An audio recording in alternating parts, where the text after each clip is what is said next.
Hello, everybody. You know me. Okay, no, you don't, but you know who I am. I'm Issa J, and what are you doing? We're on. Yeah, but you started before. No, I didn't. I started when it went all zeros. Okay. So let me try this one more time. Hello, everybody. You know me. Okay, no, you don't, but you know me. I'm Issa J, and right next to me is Your Small Wrestling Alliance World Heavyweight Champion of Kicking Things, Liam Landry, retaining after stomping grounds. By one stinking point. Next to him is DJ. I think I was trying to throw it, so yeah. Man. Yeah, so we're here for the Shooting with the Smarky Family podcast, episode 41. And if we get a little bit distracted here and there, it's because we are watching Fyter Fest while doing the podcast. So let's just go down the line. DJ, how was your week this past week? Not bad. Went to Blue Bayou and work. That's about it. How about you, Liam? Nothing much. Fairly okay. Had some back problems, in parts of the week, but it's not hindering me now. So that's good. Okay. Yes. Yeah, and then for me, work. Also spent some time at Blue Bayou. Got a little bit more sun than I should have, but overall a good day, a good week. Want to get right into it? Yeah, might as well.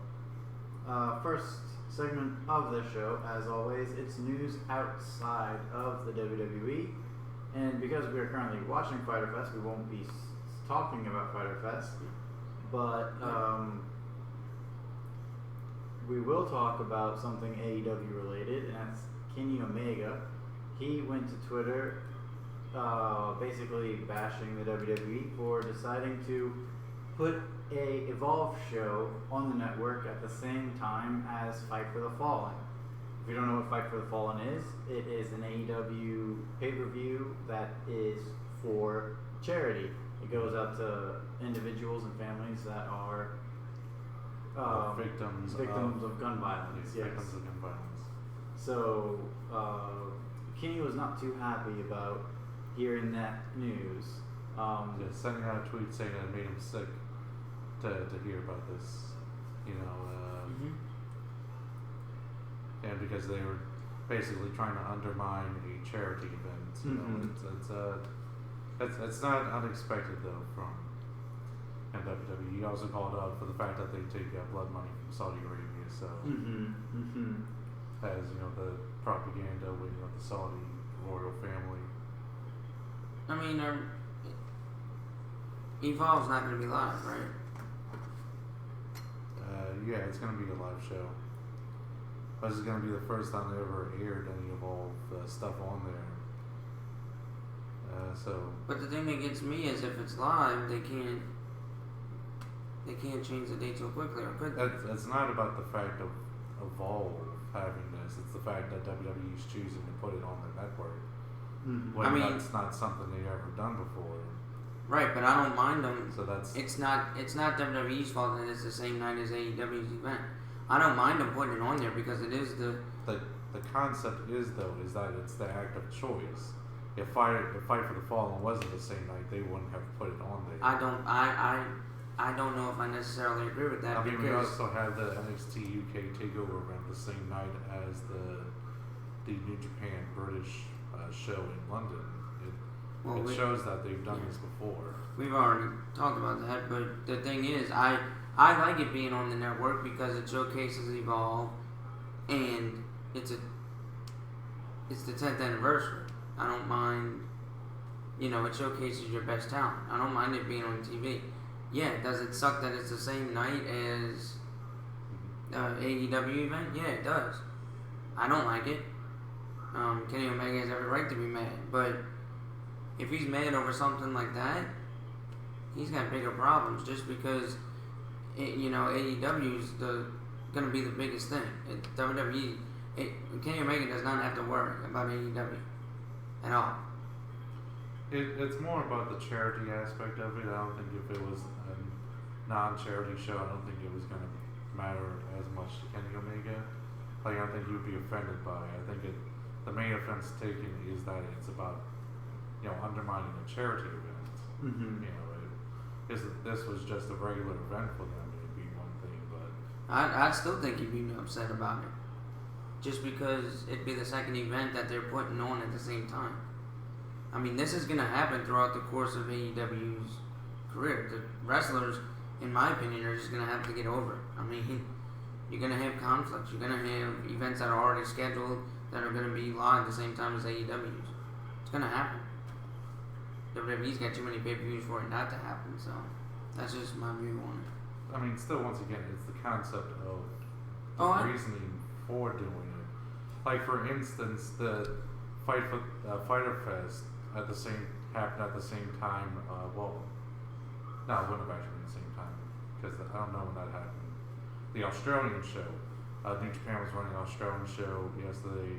I think it may have actually came and interfered with us at the same time with ROH's event because they had their Best in the World event running this past week.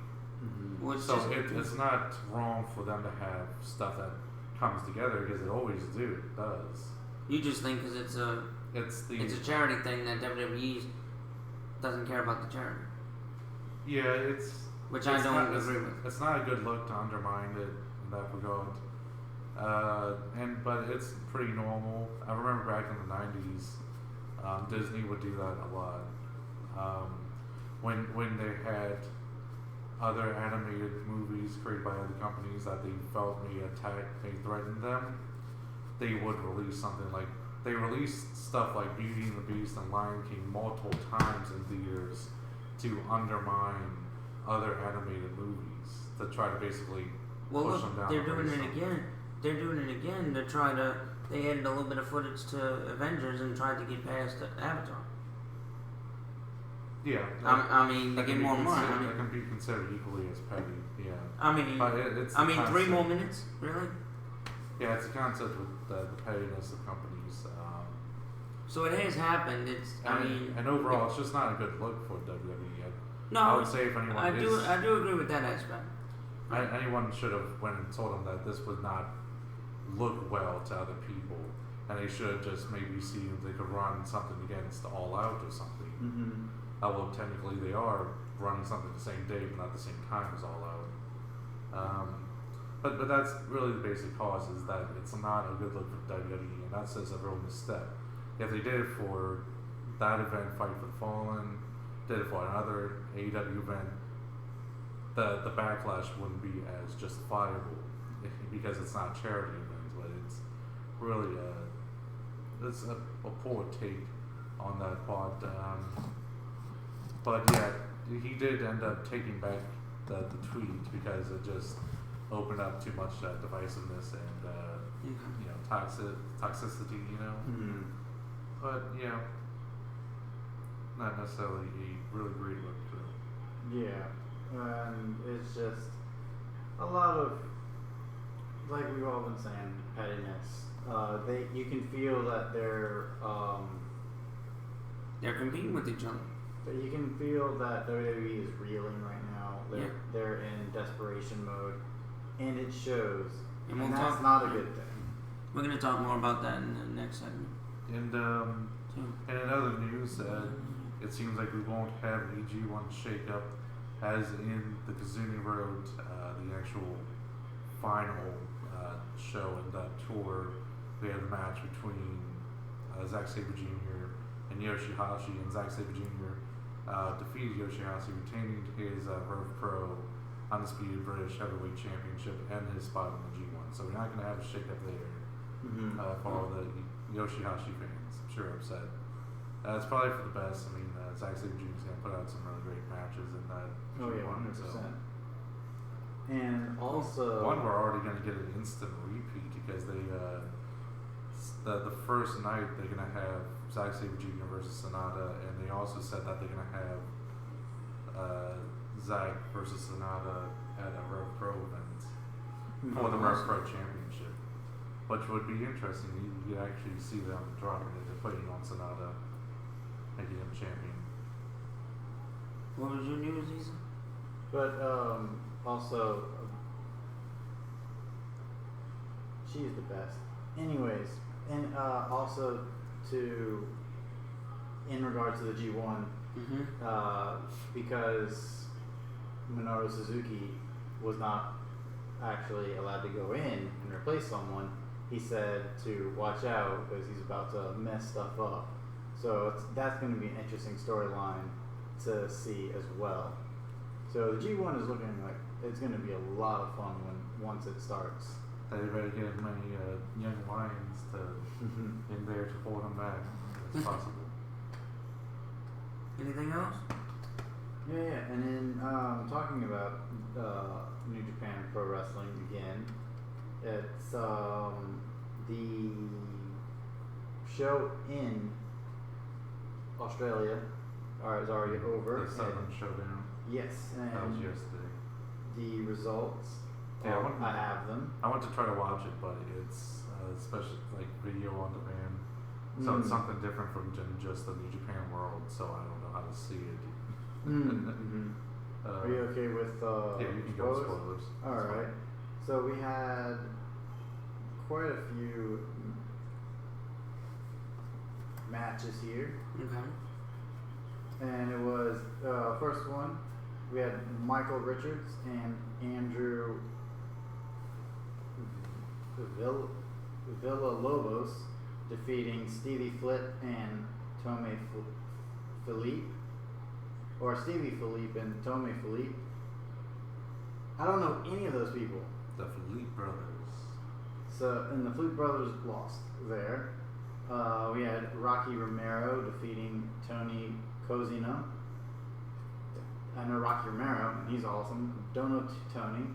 We had Jack Bonza defeating Mick Moretti. I don't know any of them. Chase Owens defeating Aaron Solo. I know Chase Owens. He's Bullet Club. So, The crown jewel. yeah. And then Toru Yano, Juice Robinson, and Mikey Nichols defeating Gino Gambino, Tongaloa, and Tonga. I don't know the Mikey or Gino, but that probably was a funny match because all four of those guys are actually pretty good with comedy. And then Tomohiro Ishii defeating Toa Hanare. That's cool. And then Will Ospreay, Hiroshi Tanahashi, and Kazuchika Okada defeating Jay White, Robbie Eagles, and Padlock Fale. So more trouble for the Bullet Club in their losing streak. But wasn't Will Ospreay supposed to be facing Robbie Eagles for the championship? Because here it was a 6-man tag. It was, unless either something happened or it was a tonight event. Oh, so at Robbie Eagles is now Chaos. That makes sense actually, because they were teasing in the Best of the Super Juniors about how he was not getting along with El Phantasmo and the other members of Bullet Club. So it makes sense for him to go to Chaos. So welcome aboard Team Chaos there, Sniper of the Sky. And it was a really good a great time to night be for Chaos. A great time to see that he's in Australia and where he's from. So I'm sure the crowd was very happy. Yeah. Yeah, you were missing some stuff. You remember that one spot you liked where they did the pull up thing to get escape from pin? They did it with both of them at the same time. Ooh. Nia was pinning both of them, and they both did it double. Yeah. So a lot of, and it's so cool that Tana was working with the Chaos here. But yeah, Rocky wins. He's Chaos. Tomohiro, he's Chaos. Toriano's Chaos. Like all these Chaos members gets a lot of wins here, so that's really cool. So yeah, that seems like it was a fun show in Australia. So along with that, they've been having some bad news for ROH. You don't even have to look at any numbers, just see the shows themselves for their Best in the World, they've had a lot of empty seats. Now, granted, we don't know how many of them were taken back by Bully Ray, so maybe there's just a lot backstage. Who knows? but it's a lot of empty, very noticeable empty seats. Though, in good news with it, we actually had Villain Enterprise bring in their fourth man, and it's going to be Flip Gordon. Oh, awesome. That's interesting. Yeah, who was in a match, actually had a dislocated elbow in the match he had for the show. But they have said that they just popped it back in, and he's doing alright, so he won't have to take any time off. Oh, cool. So, Flip Gordon, great wrestler, great athlete. So, let's see what he does. Let's see the villainous side of him, and create some interesting things. I mean, I think that's one of the best things that they're gonna have going for him is the Villain Enterprise right now. So, hopefully, the ROH keeps them going in the where they need them to be. But yeah, we'll also see just how ROH is able to survive because they've been on some hard times recently. I always want the best for multiple wrestling companies because the better the quality of wrestling is everywhere, the better for us. Yeah, the more opportunity for wrestlers to go to. Yep. I would say for a long time in this triple threat match here, from the Joshi women and Nyla Rose, they actually had quite a long stint before they went to the idea of separating them off. Like a lot of it was all three of them in there, which was very helpful for Nyla Rose because she got to show off a lot of her power, being able to flip both of them around and stuff. Yeah. So, but it only more recently came to a point where they kind of sectioned it off and went one on one like most triple threats do. What anything else? The only other major thing is Spider Fest, and since we're currently watching it, we're not going to be talking about it. Right. So we can move on to our next segment, which is the news inside of the WWE. Yes. What's the first one, Liam? You want to just go right into the flames? Yeah, why into not? the chaos of Seth Rollins' tweets. Yeah, we'll do that. We started off with Seth Rollins talking about sending out a tweet saying that WWE was the best in pro wrestling today in the world, and I got a chuckle out of that, that's for sure. And then he did go and say about how great the cruiserweight match was for that, and then also went and boasted himself, saying that he's the best in the world and that no one else can do what he does on such a consistent basis. And then to respond to that, well, he said no one alive can do that. Then to respond to that, Will Ospreay responded with "I'm alive," and then Seth followed up by calling him little guy and saying that we already have a better version of you, and that's Ricochet, and he just won his first championship.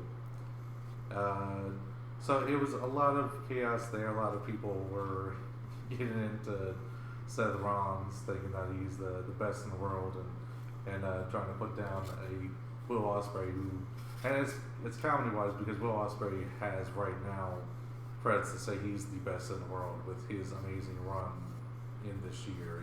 No one else is doing better than him. So it's just funny, and I just kind of got chuckled out of it. Of course, he's gonna say that I don't think it's anything too serious with it, but I mostly feel that Seth Rollins is feeling the impact of having to try to be the main guy in the company while also, while also going through this point where they're not selling tickets very well and they're having very low pay-per-view buys. I think that's really weighing on him.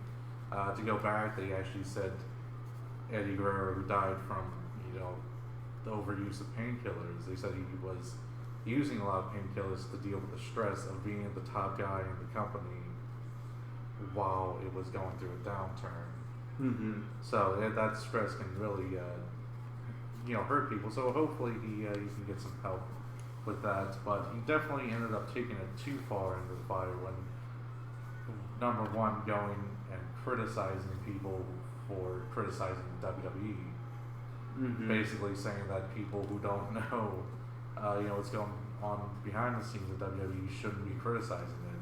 And it's like, well, we're watching it, and it's like, I guess people should tell Seth Rollins that he's not allowed to say anything bad about movies or food. He's not a chef or a director. Mm-hmm. It's always terrible when you see people going for that angle because it's so dumb.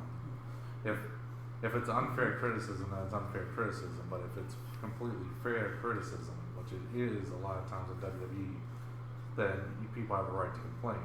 You also tag along with that his what he has gone and said about Jon Moxley, saying that he has said some things about saying how he's happy for him and wants the best for him, but it also kind of gets completely undermined because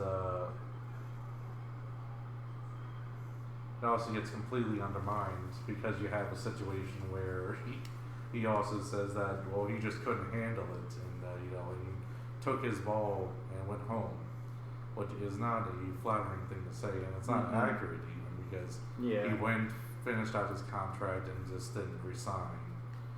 He was being stifled, and if Seth Rollins had to do the dumb stuff that Jon Moxley has said he had to do as Dean Ambrose, then I don't think he would be saying the same things. It's really easy for a person in that high position, If Seth Rollins, right, I do agree with that, because if you put Jon Moxley, aka Dean Ambrose, his style to as much as Seth Rollins wrestles, he wouldn't last. That's why you see older guys only fight so often because they can't, they can't handle it. Now, the problem with WWE is not the wrestlers; it's the storytelling and what people not being used properly and yada yada yada. But I mean, WWE is not the best wrestling in the world right now. Right now, I've watched, a couple pay-per-views here of AEW, and it's not bad. It's pretty good, actually. I don't know what Seth Rollins is doing, and I don't know. Vince McMahon is not, in my eyes, not stupid enough to take the title away from him just because he said a couple of things. I mean, if I was Vince McMahon, I would, because it makes my company look bad. But I don't know. It's just sad when you're top champion for your top brand Raw. I know they're not doing well. AEW's messed that up, but I don't know. I don't know where it's going. It's pretty sad when your top guy is saying all of this and just making matters worse, basically. Anything on top of you? that, towards the end of the Twitter debacle, we had a lot of people basically say that Will Ospreay won the Twitter feud, which does not help Seth in the slightest. Yeah, I mean, Will Ospreay now has more Twitter followers, and he created 2 new shirts from it. So I think he's definitely come on top of it. And basically, when it comes right down to it, it's like it's one thing. That's one thing that Will Ospreay has said that it was no hard feelings between him and Seth Rollins. It seemed mostly lighthearted, which is normal for us, wrestlers on Twitter. That's not out of the ordinary. That's why I just chuckled when I saw it, from Seth Rollins originally. Yeah. It is. But the other stuff, the criticizing people for criticizing WWE, and the idea of criticizing Jon Moxley for wanting to do what's best for his own mental health. I mean, Jon Moxley said he was suffering from depression, from this. So it's from what? From WWE, from the creative, how creatively stifled he was. He hated going into work. I mean, he hated the environment. Yes, he hated Basically, the. okay. I was wondering where you were going with that. Okay. Yeah, but no, that's what he No, was it saying. makes He was, yeah. that he was depressed and didn't want to go into work. I mean, I can understand if John Moxley left before his contract ended, but he went, even though he didn't like it. He, like you said earlier when we had lunch, he went through his contract. I mean, and to say that he doesn't have that John can't say negative things about his time in the WWE, can't air out his problems and concerns. he can't. It is ridiculous. He's completely free to do so. There's no negative to that, and it's like Right. and also Ron's made it allude to the fact that he didn't say anything nice about the WWE before he went on Jericho's podcast. Well, the start of Jericho's podcast, before he went off on him, he went out and said, I'm thankful for the opportunity WWE gave me. I'm thankful that they allowed me to meet my wife Renee Young, and he was thankful for that and thanked him for that. But then he went into the negatives that he experienced there. So for Ron to also pretend that he didn't think of, because I think Ron said himself that allowed him to meet his wife and that he should be appreciative of that, and he was.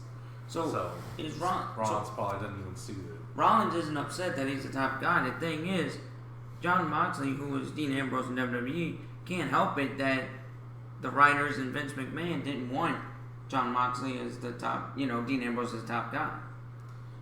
We'll never know if he could have actually did what Seth Rollins does.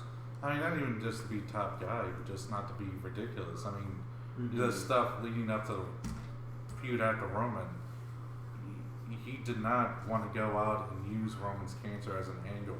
Right. I remember how upset you were at that when they did that. Like after he came out with leukemia and Dean Ambrose had to say something bad about it. Yeah. He hated that fact. Yeah. And it put him through emotional that put him through ridiculous stuff that made him look like a complete idiot. I know.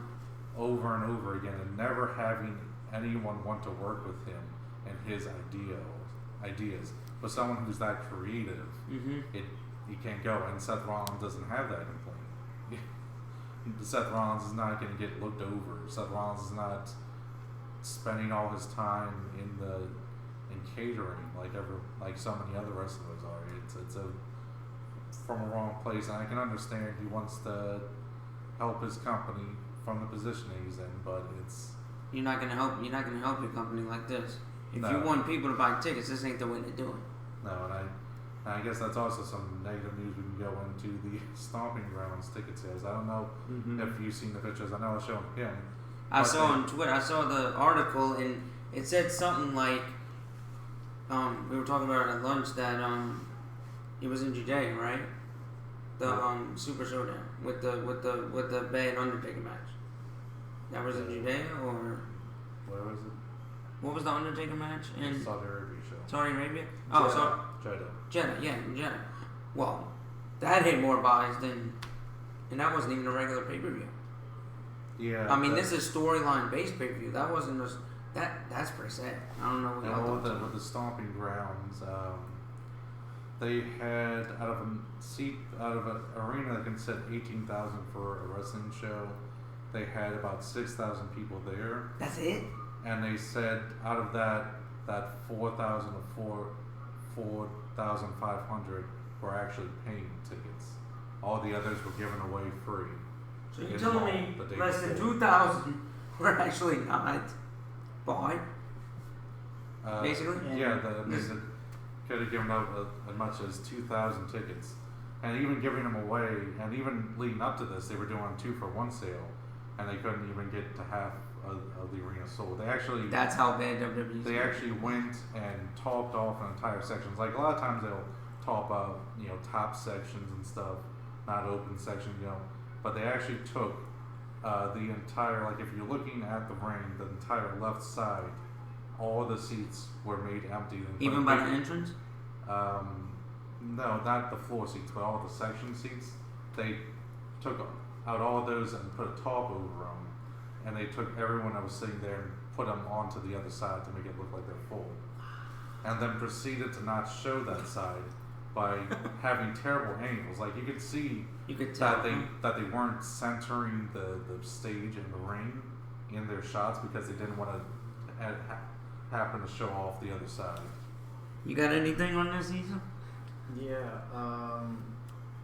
Also, this Fyter Fest here, and also All Out, sold Double or out Nothing. so far. I'm pretty sure Fight for the Fallen will be sold out as well. Fyter Fest sold out its initial run. It wasn't initially going to do the top sections. Mm-hmm. It sold out the initial run, opened up some of the top sections. I don't think they completely sold out the top sections, but they opened some up. So, But that just shows you. But what he's Right. saying, you know. I think for this is a smaller arena. Of Okay. course, I think they only had 5,000 or so, but it's Okay. a lot closer capacity Right. to it. But even with 5,000 tickets sold, that means that they sold more than Stomping Grounds. Yeah. But and then we can expect, because it's for charity and a lot of the anti-WWE people, they're gonna sell out Fight for the Fallen, even if it's not sold out already. It definitely will be. Yeah. What my point is, Stomping Ground had 6,000 reported. That Raw had, I think they said 4,000 something or 3,000. The It's about SmackDown 4,000. was about 1,500. Yeah, SmackDown only sold Less 1,500 than seats. 11,000, and these guys are completely sold out each and every time they go somewhere. That's very telling as to what's going on here. You see, the thing that gets me is there's already a drop because of the network. There's already a drop in buys, right? Mhm. I mean, WWE has adjusted to that because the network's been around forever. But if you have more of a drop, you're not really expect. You know, if this is going to keep happening, AEW gets more and more popular. New Japan's already popular, but you expect AEW to get more and more popular. I think this is just until we'll talk about it. We'll probably go right into it after this, but it's just what is WWE going to do? And the It's thing, not like they. Well, They here's did a good try- segue. Here's a good segue. So far, their decision of what they're gonna do is get Paul Heyman and Eric Bischoff to run Raw and to run SmackDown. Raw and SmackDown respectively. Yeah, That's gonna. it could help. A lot of people are saying, "Oh, this is interesting. This could help," and a lot of people are saying this is still an out of date kind of situation. A lot of people are questioning Eric Bischoff's involvement in all this. Okay. Also, the fact that But the Eric Bischoff involvement, they're saying the last time he was in control was when TNA was going through a real downward spiral before they got rid of him and other people and rebooted to where they are now, which is in a much better situation. So His impact. so it's showing that, and to his fairness, he wasn't the only person that was working as executive there, so I can't put all the blame on him. But it does show that maybe he doesn't have a full knowledge of the situation. And there's still they're still reporting to Vince. You gotta remember we that also too. don't We know don't- yeah, the we don't know level their of power. control that Yeah. they have. Right. Yeah, you're right there. So with all of that, it's going to be a very questionable situation And- for all of us involved to see what's going to go down. And the thing is, We're hoping for the best, Mhm. obviously. we can, I don't think this will last long, just because I see the brand split when Vince. Now I got to give Vince credits on this. I think he's going back to one show. I just see it. He's not gonna. Brock Lesnar's not gonna bring you enough ratings that Fox wants. They want. I've seen stuff and heard stuff from people where they want Brock Lesnar champion. They want this, and this. I mean, I think they're just asking for too much. I think they're gonna try it maybe for a year. I think after a year or whenever they can get out the contract with Fox, they might do that and just go back to one show. I mean, Is Jungle Boy supposed to be Mowgli?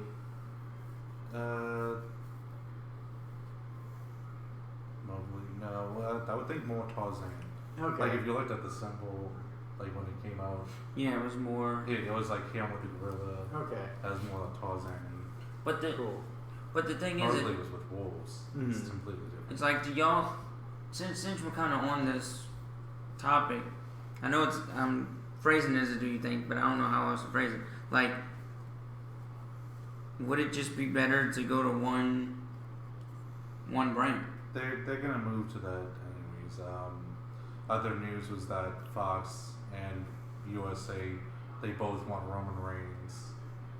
They're both looking to try to get Brock on the TV. That's why they're doing the whole wild card rule. And it's basically gonna move to that. It's only, I guess, having from name only, I guess you can say. It's almost at that point realistically. Maybe they'll just do that. They'll just make it as if it doesn't matter anymore. It's like I used to love watching Raw and SmackDown when it first came out. Raw, you got to see Randy Orton, John Cena, your big names. And then SmackDown, yeah, you got to see some of your lower names, but I still liked some of them, on Tuesday night or Thursday nights when I first started, and then moved Tuesdays, yada yada yada.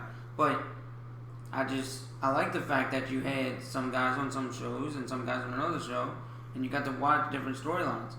It's gonna be it's harder ever since Raw went to 3 hours. To me, it's been the worst decision WWE's ever made. But if they go back to one show, it'll be a lot better. Yeah, it's going to be interesting to see what happens. And to make matters worse, and we get to see what happens with this, this commercial thing. Anybody know about that? No commercials during matches now? Yeah, so also this past week, it was reported that WWE, or Vince McMahon, had a meeting, and he's been saying that he wants no wrestling during the commercial breaks, which is completely and utterly mental. Their response to, or at least the production's response to this, is having someone win. People have a scuffle at Someone win a short match. There's a scuffle, and it becomes like a tag match or a multi-man match. Also, 2 out of 3 falls matches, a lot of elimination matches, and I love elimination matches, but I do too. there's got to be a reason for it. Right. I feel like they should have brought back what's his name? Holla Holla. Playa. Teddy Long, yeah. Yeah, he would have been a perfect person to bring back for that situation. Come back from commercial break, he's walking out, right? Yeah, that's all he did was just made everything into tag matches. Well, my thing is, SmackDown, we talked about this, SmackDown already does it, the 2-screen thing. I've watched golf matches, I've watched even sometimes football, NFL football, when they go to timeouts, they'll just show you huddles and stuff, and they do that. I've never seen basketball too much, but I mean, what's so bad with that? Nobody's really complaining about SmackDown doing it. Why doesn't Raw do it? It is the question of the day. No one's really sure why that's not carried on more. I think that would be a good solution for everyone involved. You get the advertisers happy. In fact, that would actually be better for the advertisers, because you would have people who won't go away, because it's not like, okay, it's gone to commercial break, let me go to another channel right now and come back later. It would actually give them good reasons to stay there and watch the commercials along with the matches as they're going. So that's really the best solution overall. I don't know why they feel the need of not doing that. And the thing that aggravates me is when you come back from commercial break, oh, here's what happened during the commercial break, but wait, you still got the live match going on. So it's like you gotta watch two. I would agree with Liam here that that's the solution. A great solution is, I don't know if he agrees with us or not on the 2 screens. I mean, picture. Yeah, the picture does work a lot better. You get to see a lot more stuff, and you don't lose out on a wrestling match. Because I remember how frustrated you were when we were doing Wasn't Worth It back in the day, and you were upset that I would get to watch SmackDown, but I get to watch a whole match versus you watching Raw and just having to kind of piece together the match kind of thing. The main thing that I got annoyed was when they started a match at a commercial break. The start of a match should always happen on camera. Call me old school, I guess. I don't know. Yeah, I do. I agree with you on that. Any other news? Probably, but nothing that we really need to talk about. No. Best segment in WWE or in wrestling? Next segment is the best segment of the week, where we talk about what we thought was our favorite segment of the week. You want me to start it off since nobody's talking? Yeah, sure. That was intense. Yeah, that was. Yeah, we are having a really good 4-man match here. That was good. And You Mr. saw MJF take Jungle Boys and put it on the ropes to break a count. It was great. It was funny. I love this guy. I'm sorry. He's a little bit of a jerk, but he's a good jerk. My best segment was, now, I know we talked about this, that we don't like the fact that all the wrestlers are wrestling, but Goldberg did say it was all his fault, because after the match started, he didn't know what was happening after he got the concussion. But I saw the Undertaker help out, what was it, help out Roman Reigns against Drew McIntyre and Shane McMahon, and he did some pretty good stuff, did some pretty cool moves. I believe he can still wrestle. He's not as fast. He only can do a few moves, but it's better than a Brock. I hate to say it, he's even better. Well, I love to say it because I don't like Brock Lesnar as much anymore. He's better than Brock Lesnar. I mean, granted, he doesn't wrestle as much, but I really can't wait to see what he does at Extreme Rules, because he does have a big match at Extreme Rules that was sure to be good, I guess. So yeah, that's my. It's not a match, or it's just one of the best things I saw. Segment, so it counts. Yeah. What is yours, sir?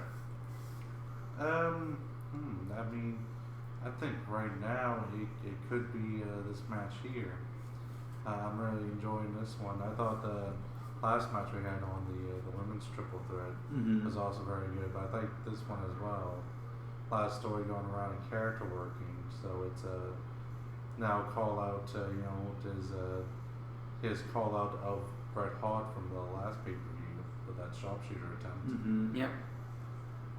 So see, that's what we call storytelling. And yeah, I figured you would like MJF. I don't know. Did we ever say that? Who, me?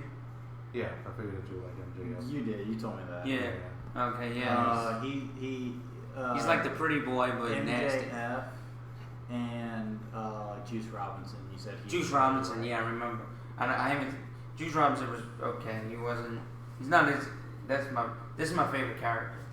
Now, his wrestling, I love both their wrestling styles. But what? Juice, I think you only ever seen him in a 6-man tag. I think if you got him in, see him in more like one-on-one. Okay. Yeah, we gotta show him that match he had with Jay White. That's the one that we're. Okay, I'll have to look. I'll have to look it up on YouTube. It'll probably be there. So yeah, this match is pretty good. It's MJF's like the main guy though.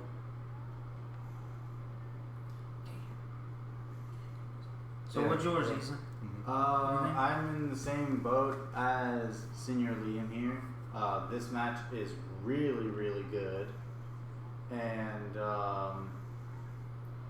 I'm loving all the character work and the athleticism. It's really, really good, and I really did like the triple threat as well with Nyla Rose, Yuka Sakazaki, and Riho. I really like Yuka and Riho. They are really, really good. I like the characters as well. Nyla did a good job as a monster heel as well. Yeah, and it was very helpful that both the girls she was fighting was like combined 90 pounds. Right. But I really, really like. It broke my heart at the very, very end after after Riho had won. Yuka was helping her, and Rio just left her and does like, no, I'm not accepting your help. And Yuka was so upset, and I was like, no, poor Riho, so sad. Because Riho, Yuka Sakazaki is, I think, my favorite from wherever they took them. Buckshot Lariat. Woo! Oh yeah, that's his Buckshot Lariat. That's one of his signatures. Mm-hmm. That was his finisher. He win. That's it. Yep, that's it. Nice match. So anything else? Also, I really did. It was overbooked and spot heavy, but it was a lot of fun. I liked the Elite versus the Lucha Brothers and Laredo Kid.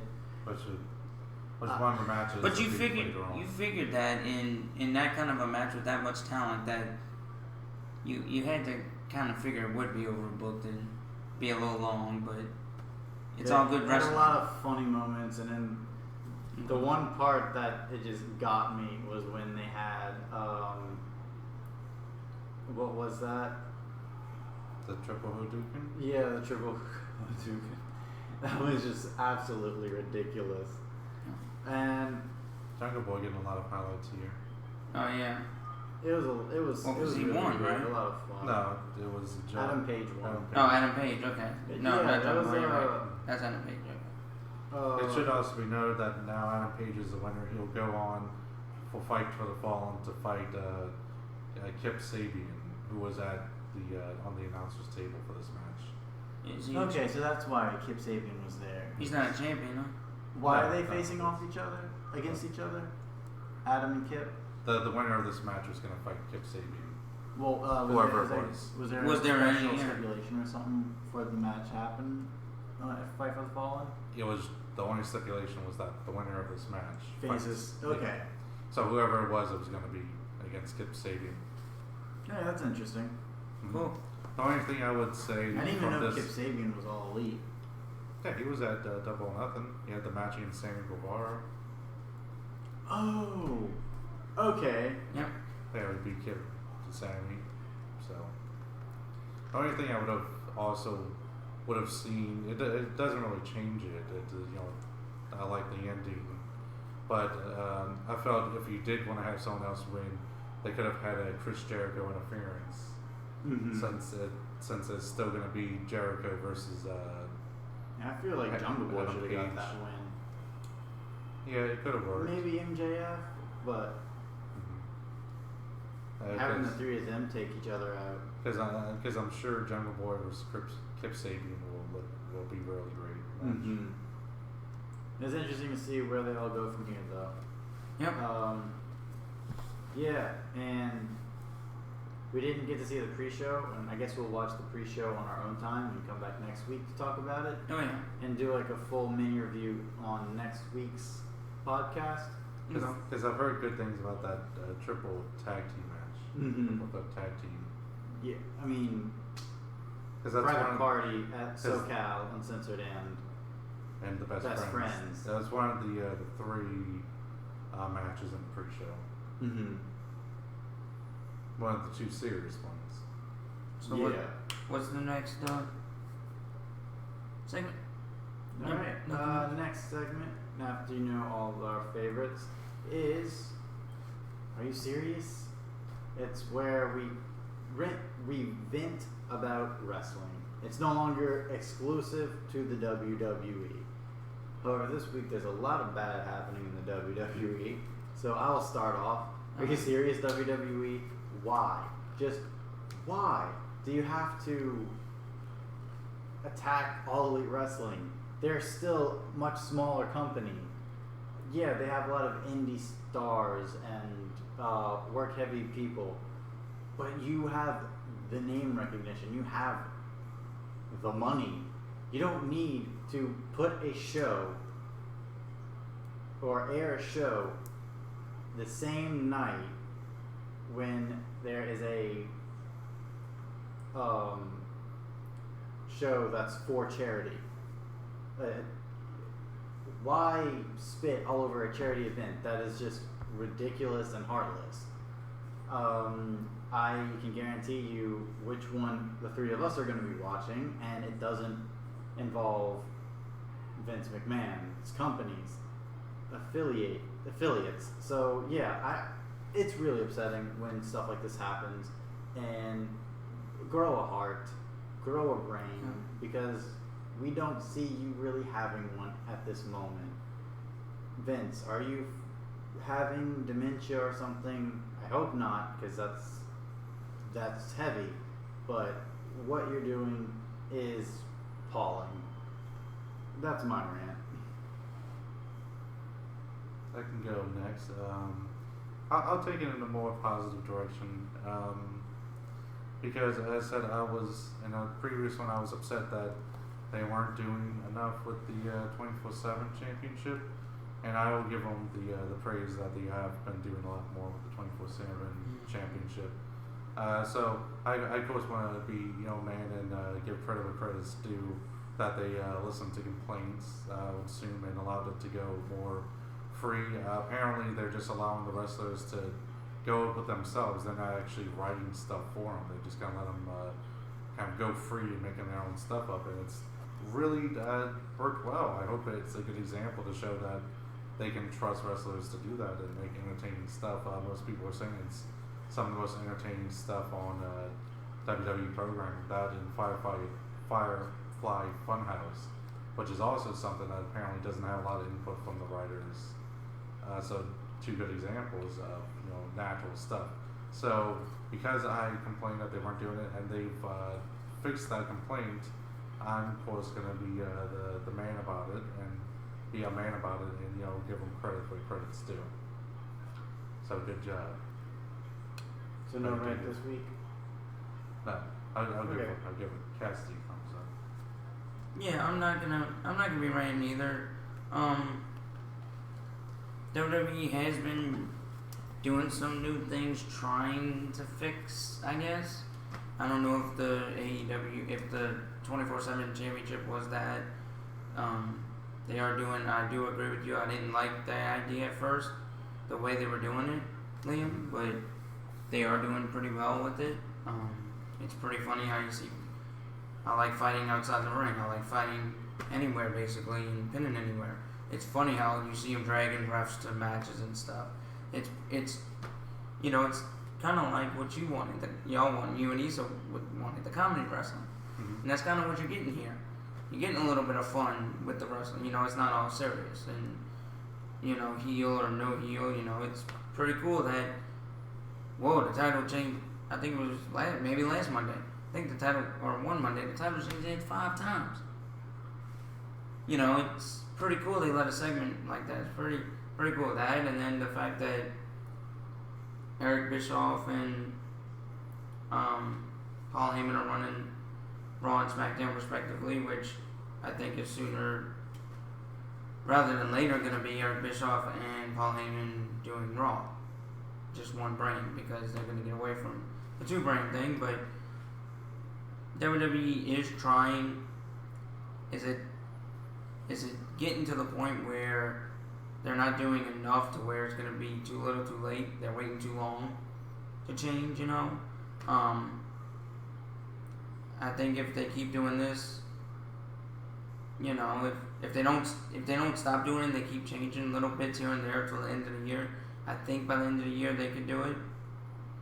Like if by the end of the year they come up with the idea that by this time frame we're gonna be back to one show, then yeah, you might not lose too many people to AEW.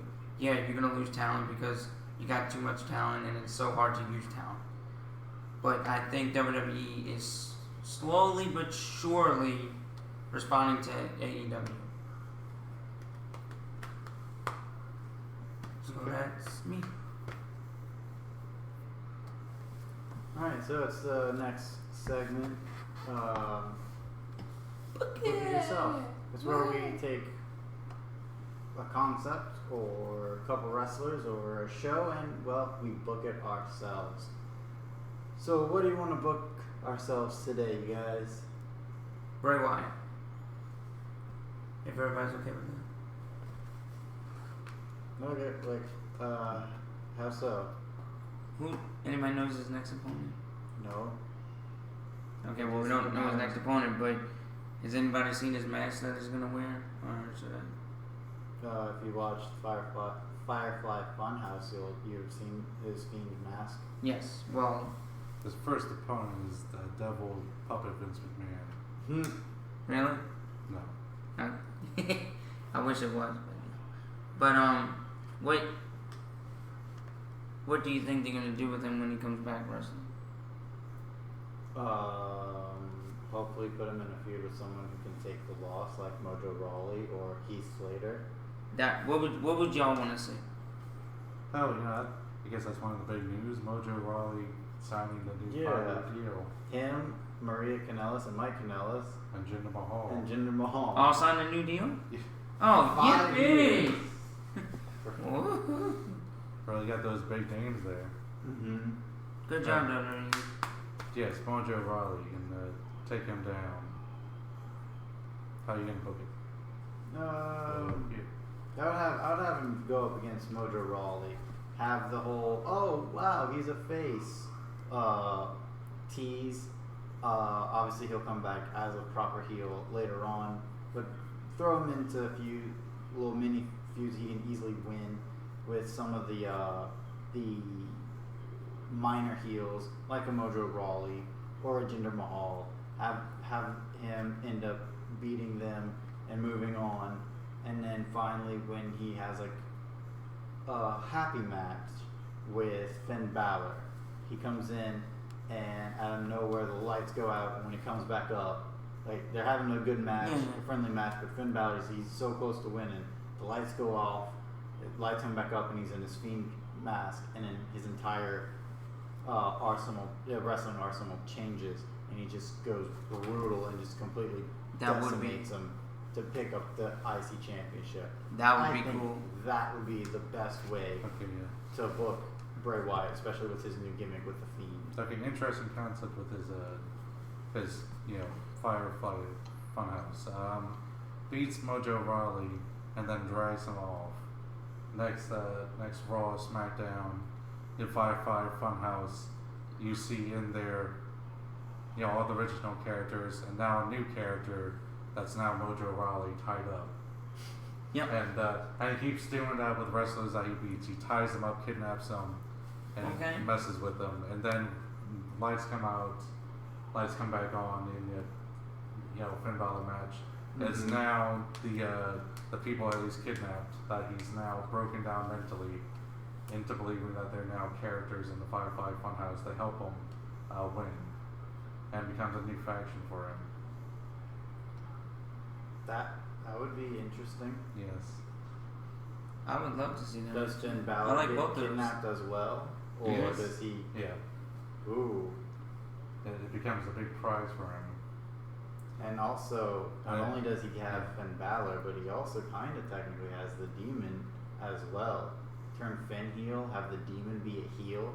That would be awesome. What you could do is when he wins the IC title, Bray Wyatt, you get Finn Balor, the Demon, woken up, and the next fight will be against Demon Finn Balor for the title. Demon Finn Balor would have to win, and I wouldn't want them to face off against each other. No, he wouldn't have to win. I think the Spookies should stick together. You do? Okay. Unless there's like a time where one has to branch off, spooky gimmicks against each other tend to not be so you're saying all that entertaining. So you're saying kind of like the Shield stick together, those kind of things, like more like when Kane and Undertaker were together and they were the Brothers of Destruction. Oh, you didn't want to see him. That was a lot more. I see what you're saying. Fun because they both had spooky gimmicks, but when the spooky goes against the spooky, it's kind of silly. Because why is the person who is always enticing fear into somebody now scared of a different spooky person? Okay. So if you have Finn Balor, the Demon Balor, be a spooky kind of. The Demon Balor would actually be a spooky character, and then be teamed up with the Fiend. That in itself is that in itself could be the new Brothers of Destruction. I see where you're going. I love that. I love that And idea. instead, if you had the Boogeyman versus the Undertaker, that would just be silly. Yeah. But if you have the Boogeyman versus the someone like John Cena. Chris Jericho. Yeah, Chris Jericho right. sells the fear of the Boogeyman, Right. kind of like what JBL did. Okay. Then it's a lot more believable that Yeah. this person is a spooky guy and you should be afraid of him. Same with Demon Balor. You have him actually be a heel character and just be ruthless, teamed up with another ruthless fiend character, and instilling fear into other people, like a D-Bry or Jinder Mahal or the B-Team, or who's another face you can do that with? Kurt Hawkins. Then it's a lot more impactful to the audience than just having spooky versus spooky, where it's just like, oh, this is silly. Yeah. That's just my opinion. Yeah, makes sense. But yeah, have him go off against heels, and then slowly convert him, like you said, and then Finn versus, and it's all high fun. He's like it's a lot of. Bray Wyatt is just fun in his defeats and stuff, and even though he's kidnapping them and all, it's comical. It's not devilish. But when he's finally against Finn Balor and he's about to lose, that's when his true nature comes out. I think that would be really, really interesting. Cool. Do you have anything to add on to it? No. Liam, anything? No. No? He added on a really cool shift into it. Yep. So next segment is what? Thinking about, you ever seen Don't Hug Me, I'm Scared? Yes. Yeah. Yeah, well, I mean, that seems a lot better to get the idea of Firefly Funhouse. Mm-hmm. Yeah, I definitely get a lot of "Don't Hug Me, I'm Scared" vibes from it. I see what you're saying. Yeah. I mean, that was based off the concept of kidnapping. That's like the thing is, like, all the main characters were kidnapped. That's actually the GoFundMe campaign video. It was like all of them tied up in a basement. Like those characters tied up in a basement, and it was like, so that was the whole point of kidnapping. But yeah. Okay. Alright, let's move on to the next segment. It is What Do You Think? Where we ask our fellow compadres, what do you think? Alright, DJ, you are up, good sir. Ask away. Alright, we've been talking a lot about this. I mentioned it in my rant, or my 2 thumbs up this week instead of a rant to WWE. What do y'all think about? I mean, we all agree we don't like take out the commercial thing, but the change.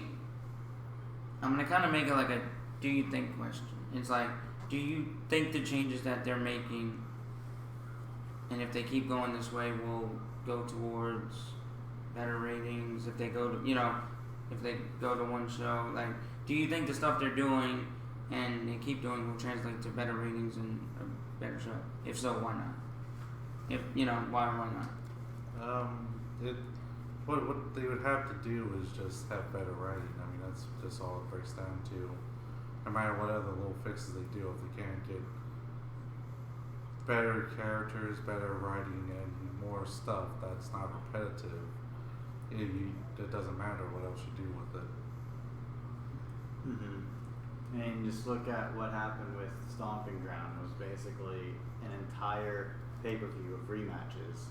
I don't think one match on the card was new. We've seen Sammy and Kevin versus the New Day before. We've seen Alexa versus Bayley before.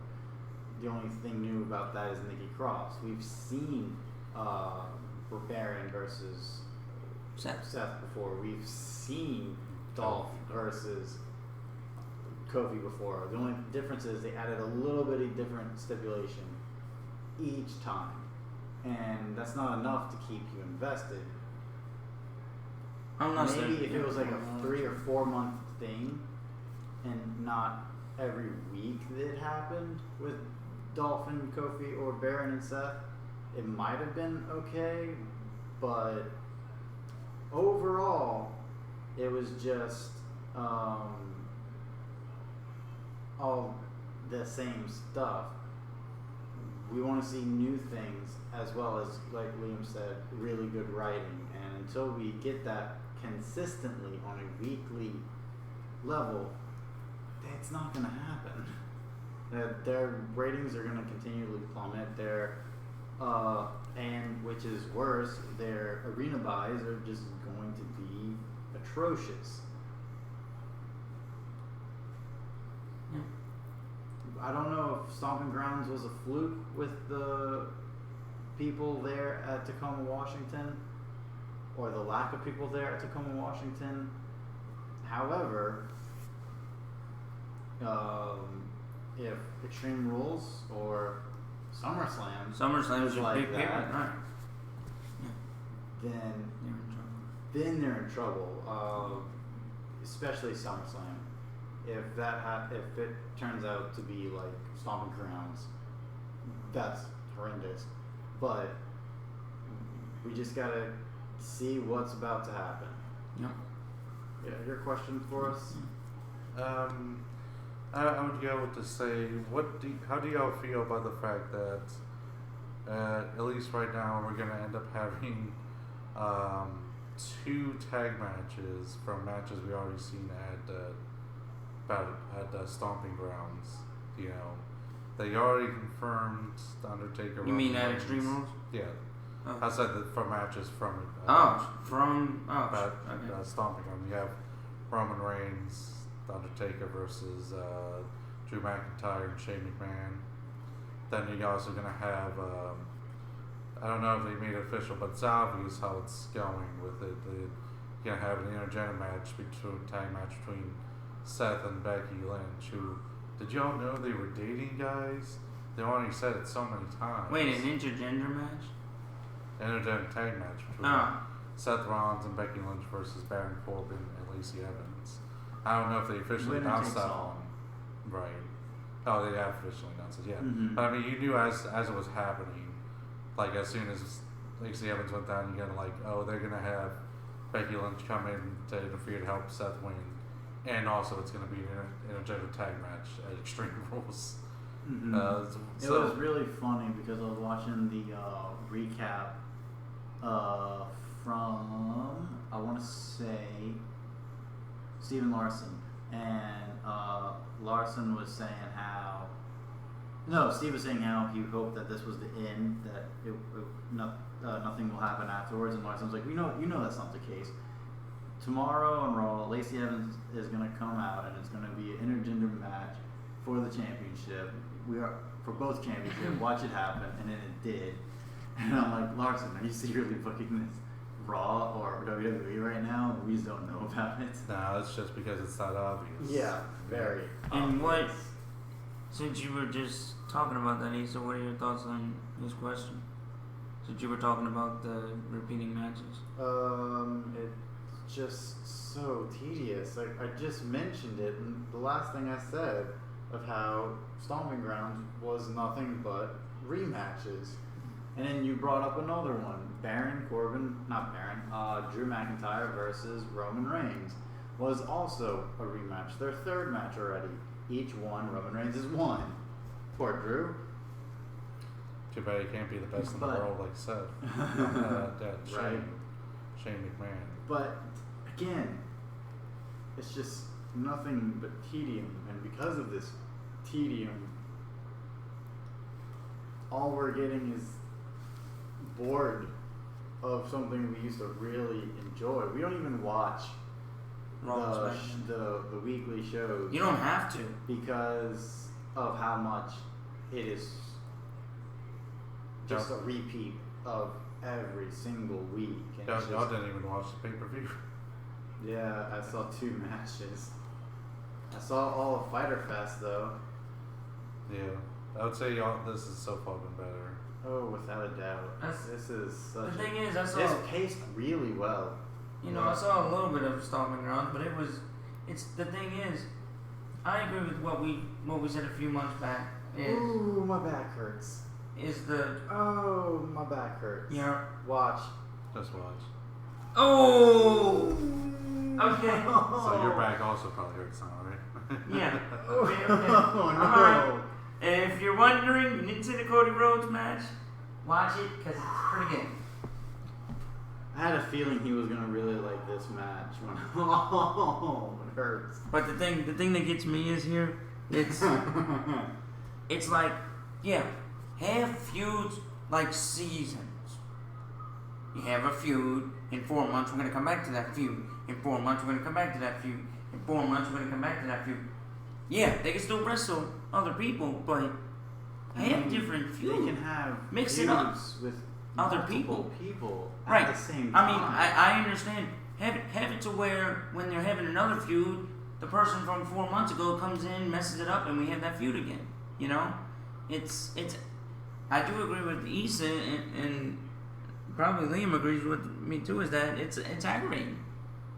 It's boring, especially when I can go to the pay-per-view and watch a 2-minute clip before the match of what happened. You know, it's just aggravating. That's why we don't watch Raw and SmackDown anymore. So that's it. Yeah. What? So far, the main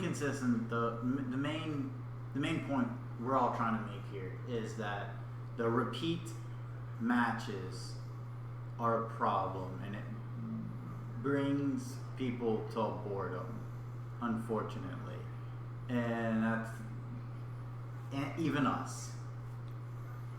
So, my question to you guys: if WWE keeps going the way it's going, what do you think of the potential of AEW surpassing them It's in gonna happen. 2 years? It's gonna happen within a year. Give AEW the first year. I give them the first year because they gotta work out kinks. I would say 6 months, which I'm pretty close to saying 6 months, because WWE's so bad right now. I mean, one's going in with all hype, and the other is going with nothing. Mm-hmm. Which is AEW, right? The AEW is all the hype. WWE has nothing. I mean, but they had all of the hype. Then Double or Nothing happened, which was a really great show. Yeah, there was a couple of mishaps, of But course. they were always it, yeah. But Fight for the Fallen, I feel, has been a fantastic show. I've watched three matches. Okay. You watch. This is the This is fifth. full. This is the fourth. Well, through Okay. I paid attention since the women's match, really, because we were getting ready and stuff. But yeah, the women, the first match I kind of forgot because, you know, all these matches are so good, and you're just so invested. It's like, you know, it's like WWE. WWE is so predictable that it's so aggravating to watch. AEW, their matches are so good. Yeah, the same person could probably win every time. Okay? Mhm. Cody Rhodes could win his first 5 matches. He could win his first 10 matches and be undefeated. But his match. He just had a time limit draw. Okay, well he didn't win, but what I'm saying is the matches are not gonna. It's Okay, and here we go. what? We're gonna have to put on pause because DJ was asking about this particular moment. Here it comes. He was asking about.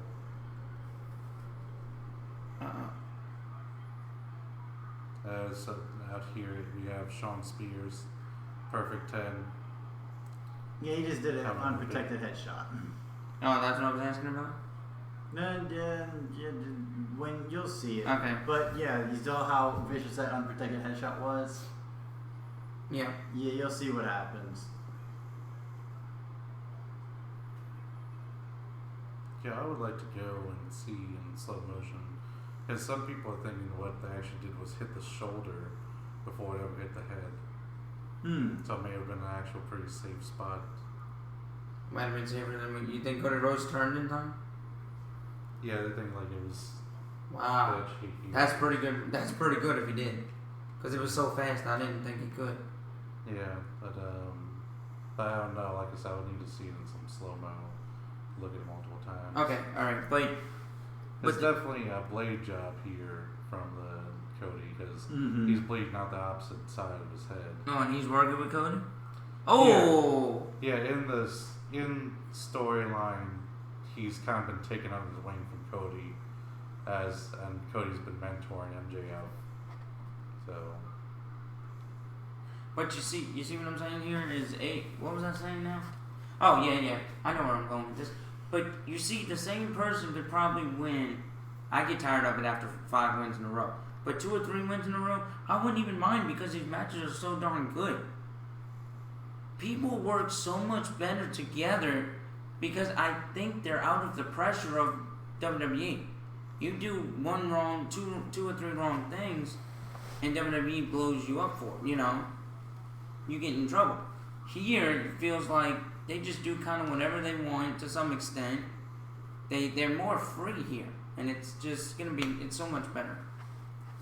I can never say that about WWE pay-per-view. I liked in one of the cuts they showed like a family that clearly had. Oh no, he didn't hit his shoulder. There's no way. That clearly had Disney World shirts on, so they're taking a break from their Disney trip to see it. That's funny. I don't think they hit his shoulder. If he did, wait, here it is again. Yeah, I don't know. I'm just. It looked like he turns after the chair hits him. It's a spoiler alert. Sorry. I don't think Cody's wrestling for a while. No, he's fine. They already did the test. He doesn't have any concussion. So. Did they say if it was unprotected or not? Do you know? I mean, a storyline, both they wouldn't say. I think from what I can see, that's a headshot. He did have his head turn, and when I was working on 21 Jump Street, we did a scene where the guy gets his head blasted by a breakaway vase, but it's still dangerous because if you hit the wrong side of your head. Right. They did hit this side, not the temple or the front, but the harder side. So that causes the chance of concussions to go down. So you're thinking they hit like lower by his neck more than his head? Well, no, it hit his head. No, I know, but like the lower part. I think it hit here, not here. Not the high part. Okay. Yeah, I think it hit here, so it was less of a risk of a concussion. But WWE would still never really allow stupid. Yeah. But less of a risk. I don't think you'll be seeing much more of that. I hope not, anyway. And the people in Mexico watching this was like, "That's it." Yeah. Yeah, those guys down in Mexico go crazy. Well, one Lucha Underground match, I had like 6 people get headshots What? with chairs in a row, just like. Psh, psh, psh, psh. Anything else? Yeah, y'all answered my question. You think they will within less than 2 years? And I'd say about a year, yeah. Yeah, so we can go and just to a mailbag, all that stuff. yeah, it's our section. It's the mailbag. It's where we take questions from you guys, and well, we answer them. Here's one of the pressing questions out there. People were saying that if Seth Rollins was brought into New Japan, he'd be top 5, but people were arguing that he may not even be top 5 in WWE. So how about we make up what we go with our top 5 of the WWE, including NXT, and see if Seth Rollins falls onto that list. Yes. I will say that if he was in New Japan, we have Naito, Ibushi. I mean, people are upset Zack Sabre Jr. People are upset with Bouncer saying that he'd be top 10, and I would find that even be arguable. In WWE? In New Japan. Oh yeah. I could see him be out of the 10 in New Japan. So what are we doing? Our top 5 in WWE? Yeah, just top 5 in WWE overall. For just men's, we're not gonna have women's for this one. Seth Rollins. Right now, I got my top 5.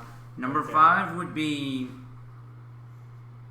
I'm not gonna go in any order, but Adam Cole, Bebe, Johnny Gargano, Ciampa, Ciampa.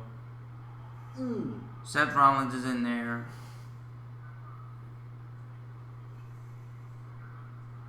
And I can't. I guess my top 5. Who was the other Kofi one? Kingston. Who you said? The other Kofi one? Kingston. No, before that. After Seth Ciampa. Rollins. Oh, you said Seth Rollins? Seth Rollins is in there Okay. too. So, and a quick reason behind all this, I didn't pick them because they're good wrestlers or they're great. I picked them because that's who you see on TV the most, or on the network for NXT. And those are the workhorses of this industry, in my opinion. Now, don't get me wrong. I'm not trying to put down the other wrestlers, but that's who they're pushing right now. And doesn't seem like they're really backing down from it. They're not complaining that they have to wrestle this much. It's hard to wrestle every week. And what we don't see, they're doing live events here and there. They even go do autographs. That's all. That takes a lot out of you too. And to fight in a main event match on a Sunday night and come back less than 24 hours later and fight in another match, that's pretty cool. So, yeah, that's my top 5. And if he was in New Japan, he wouldn't even be in the top. I didn't want to do New Japan since you're not as experienced. Right. And the thing it'd that be gets fair. me, if you had to combine all independent wrestling together, Impact, New Japan, and All Elite, let's say, and ROH, he wouldn't even be in my top 30. If you get, I could probably almost name at least 20 that are better. That Seth Rollins is actually now workhorse wise, yeah, he'd be in my top 30. Wrestling wise, not so much. And maybe it's just because he's in WWE and he doesn't have the free reign. Yeah. I mean, then the workhorse wise, you got the Lucha Bros. Right. I don't know if they have a day off. I've heard they y'all love- say that before, that they wrestle. They wrestle everywhere, Really? That's yeah. and they want to So, expand. who are your top 5? Explain to what? WWE? They want to They expand. want to expand to Japan. They want to go to New Japan and stuff too. How? Okay, what's your top 5 then? Going top 5. Got Gargano in there, Ciampa in there. I'm gonna put Daniel Bryan. Okay. I agree. I forgot about him. Low underused now, but still. I got AJ Styles over him. Oh, I forgot. Yeah. And then when it comes to the last one, there's a lot of people that could be in this spot. So that's why it's a difficult spot. Well, we already know that Liam is not the biggest Seth Rollins fan. Well, yeah. I don't know what he's going for either in his top 5: worth ethic or wrestling or all combined. Adam Cole. Adam Cole could be a close one. It's between Ricochet? a few people. Like Adam Cole's in there, Ricochet's in there, Andrade's in there. Oh yeah, he's a good one. I even have to, you gotta put still Rey Mysterio in there as well. Wow. Yeah. Okay, I was wondering, now that I actually saw it, that was completely a dig on Batista. Yep. After what he said Yes. a couple weeks back. No, well, it's more a reference to the Batista guy. You ever seen the one where they had like a fan running, like Batista's backstage and he like ran in front of Batista and did the pose thing? I think it's more supposed to be a reference to that. It could be both. It's underutilized talent, but still very good. I'll put Andrade in there. Okay. I agree with you. Couple I forgot about.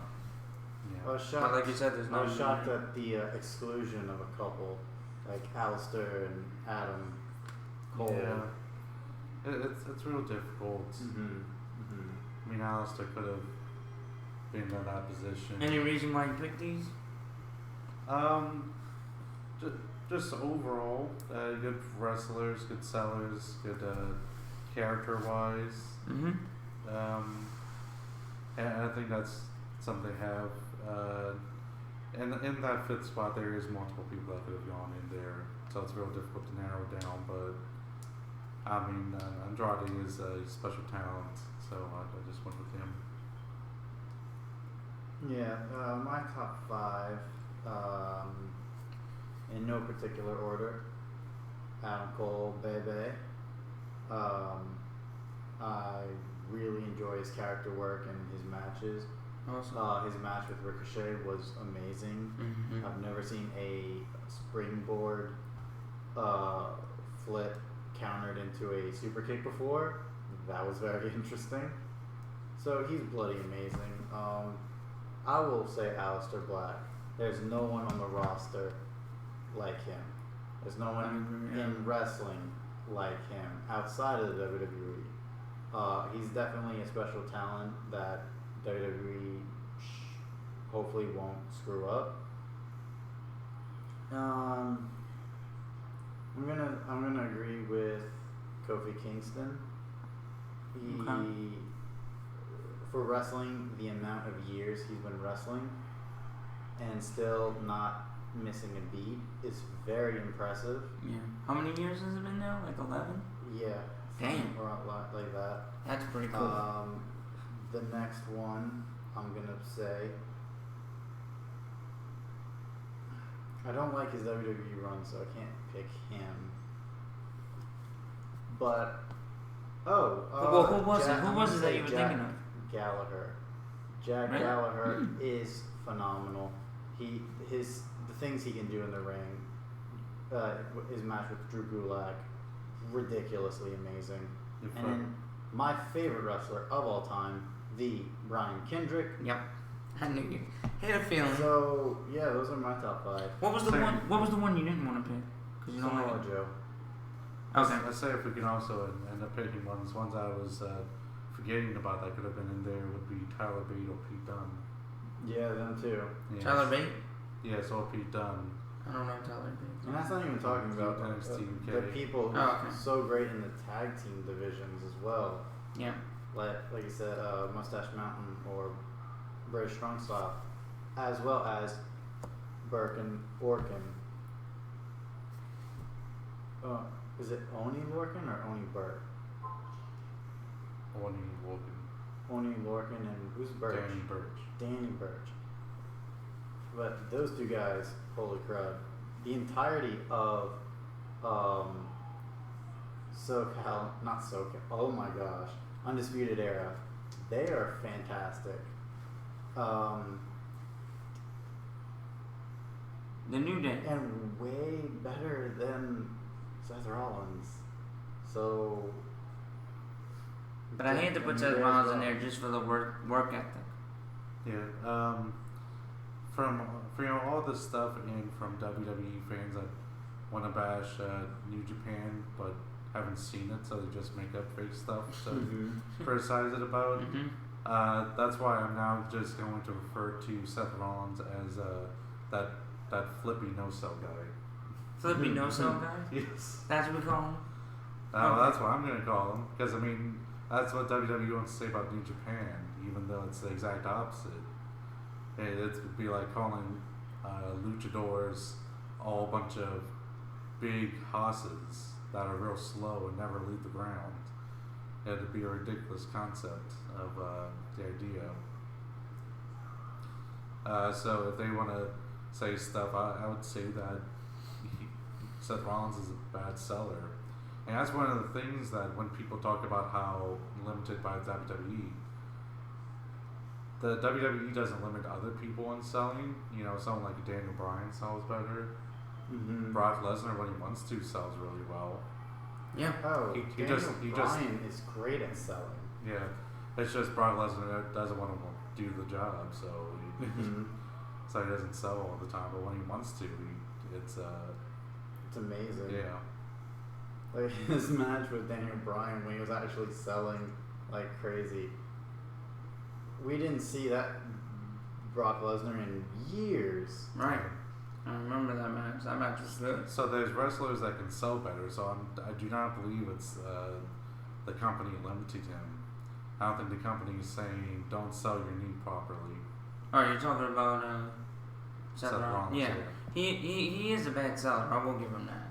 Now, it is the WWE's fault that all his matches end up being the same thing. Mm-hmm. Right. Like, it's still that dumb spot he always has to do the superplex into the Falcon Arrow. Yep. That's overkill. Even if he's going to face a person that never goes to the top rope, they climb up to the top rope, like Shinsuke Nakamura. Mm-hmm. Climb up to the top rope, even though he's afraid of heights. So there's no reason why they ever want to go up there. Yeah, this match is fantastic. Yes, this is the 6-man tag.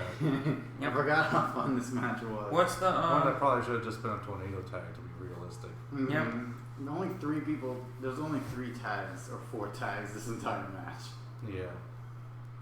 What's the Anybody got another question?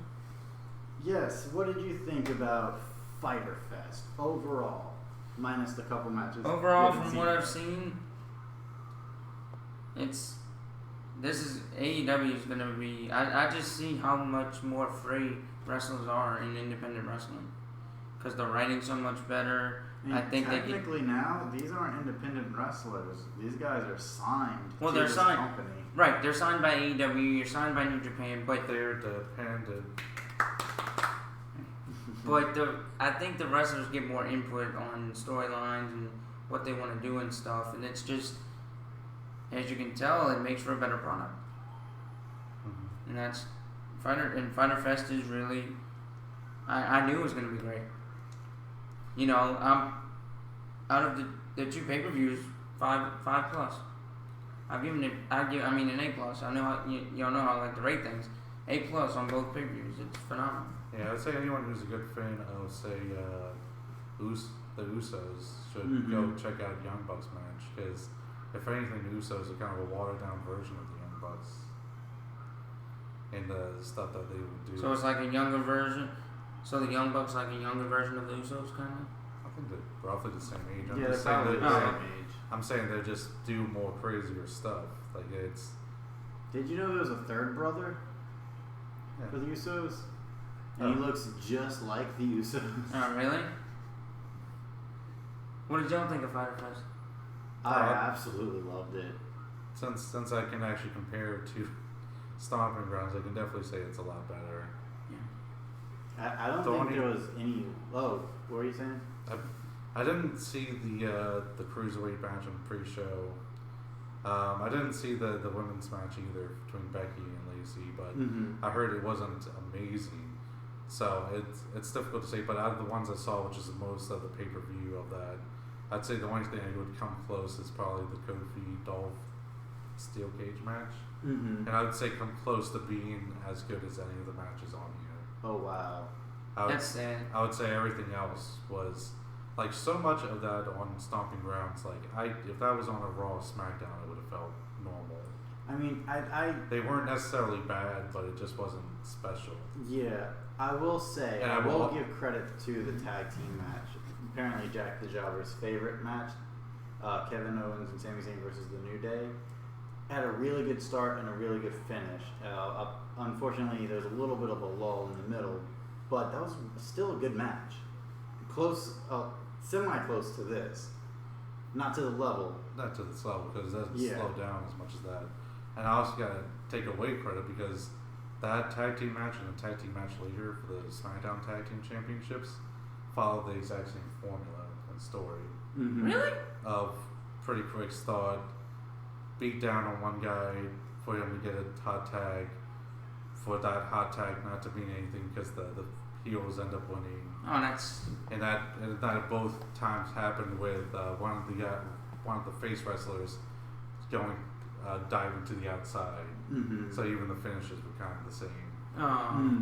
So I would even take. So that made me dislike both of them a little bit more. Pentagon is amazing. Any more questions, or are we finished?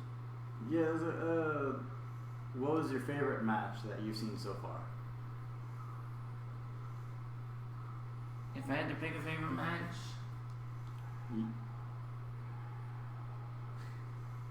the women's. Actually, yeah. I'll go with that just because the men's are, they're going to be good in these pay-per-views. The women's are what intrigue me the most because how much will they let them do? How much will they do? How much do they want to do? And it seems like the women really want to do just as much as the men.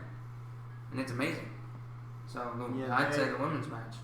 Years ago when Gail Kim was a part of the WWE, she was able to do some things that even a couple of the men couldn't do. And she was told not to do it because because Vince didn't want her to outstage the guys.